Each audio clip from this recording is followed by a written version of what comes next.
নবী করিম সাল্লাল্লাহু আলাইহি ওয়াসাল্লামকে স্বপ্ন দেখার জন্য ছোট্ট একটি আমল করতে পারি, খুবই ছোট্ট, একেবারে সহজ।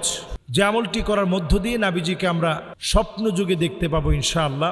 দরুদ শরীফ পড়তে থাকবেন বেশি বেশি, অন্তত এতটুকুন পড়ার চেষ্টা করেন, সাল্লাল্লাহু আলাইহি ওয়াসাল্লাম, সাল্লাল্লাহু আলাইহি ওয়াসাল্লাম, সাল্লাল্লাহু আলাইহি ওয়াসাল্লাম।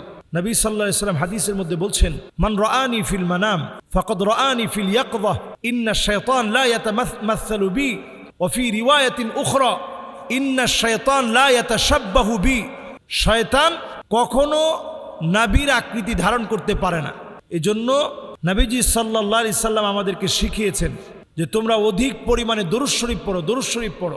এটা লাভ হচ্ছে নবীজিকে আপনি স্বপ্নে দেখতে পারবেন।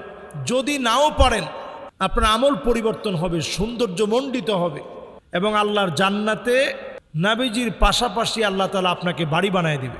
সুবহানাল্লাহ বিহামদিহি।